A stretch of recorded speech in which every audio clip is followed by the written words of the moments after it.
Assalamualaikum warahmatullahi wabarakatuh. Ingkang tuhu kinabekten dumateng panjenenganipun Bapa Tuwin Ibu Dewanjuri. Datan ketelumpen para kadang peserta lomba sesorah ingkang tansah kula tresnani saha ingkang caket ing manah. Sakderengipun sumangga kula dherekaken hangunjukaken puja puji syukur sahandap pepadaning Gusti ingkang Maha Mirah lan Asih, ingkang sampun paring kawulujengan dumateng kita saengga kita saged kempal manunggal wonten ing papan menika kanthi boten manggihi beda setunggal menapa. Amin.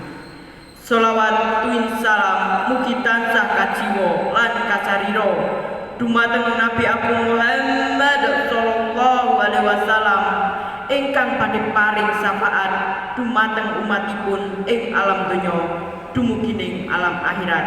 Amin amin ya rabbal alamin. Wonten ing mriki kula badhe ngaturaken sesorah kanthi irah-irahan wigatosipun tata krama siswa wonten ing seserawungan era globalisasi. Para rawuh kakung miwah putri ingkang kinurmatan, Gusti ingkang Maha Agung nitahaken manungsa wonten ing bantala menika kanthi dipun anugrahi akal budi saha manah supados saged menggalih saha ngraosaken langkung-langkung wonten ing tanah Jawi menika. Tanah Jawi ingkang sejatosipun panggenanipun unggah-ungguh basa saha tata krama. Unggah-ungguh saha tata krama menika wonten kalih perkawis. Ingkang sepisan inggih menika unggah-ungguh basa wonten ing salebetipun pangandikan. Kita kedah saged ginakaken basa ingkang leres. Nalika wawan rembag kaliyan sinten kita saweg matur. Menawi kalian tiang sepuh kita kedah matur ginakaken basa krama. Menawi kalian kanca saged ginakaken basa nguku alus. Ananging ing wekdal era globalisasi menika kathah sanget lare ingkang dereng mangertosi saha ginakaken unggah-ungguh basa ingkang leres. Malah ugi kathah ingkang wantun mangsuli kanthi swanten ingkang boten nyekecakaken manah.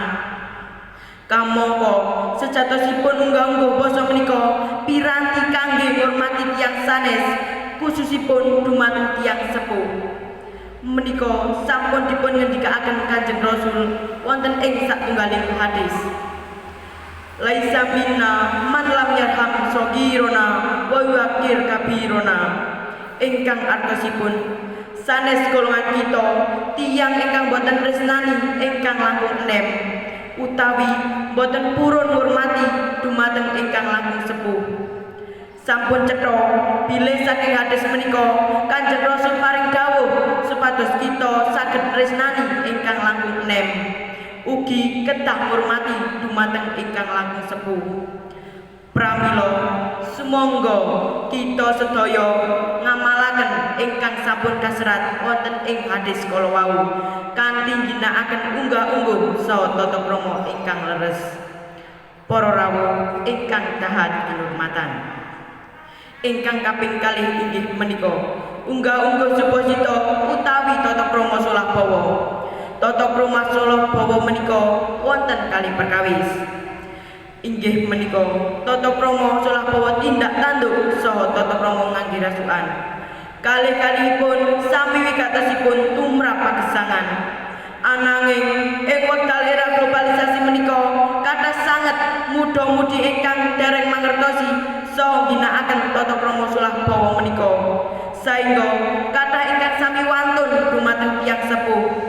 Mlampah ngajengipun tiyang sepuh mboten matur nuwun sewu utawi derek langkung ngrumiyini nalika ngangge sepeda motor nggih mboten lakson malah kadang kala kalian blayer kalian kanca kiyambak sami congkrah kanthi perkawis ingkang sepele.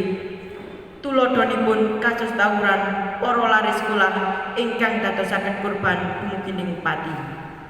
Menawi kados mekaten lajeng tos pundi para rawuh? dereng malih muda-mudi ingkang ngangge rasukan sarwa kecingkrangan puser pupu sami dipun umbar beboncengan mriki sami keluyuran malah wonten ingkang sami dereng antenan sampun tilem sesarengan. Astagfirullah.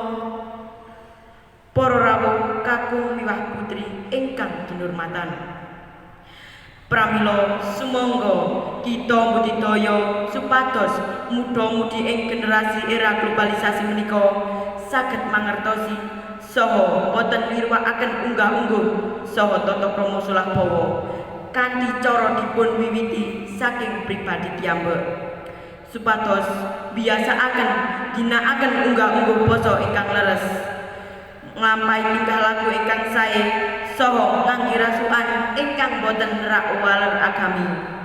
Dipun lajengaken ngajak para sederek supados kersa mangertosi saha nglampahi unggah-ungguh basa saha unggah-ungguh tata krama ingkang leres. Saengga wonten ing era globalisasi menika tata krama boten ical lan mugi siswa-siswi saged jagi akhlakul karimah.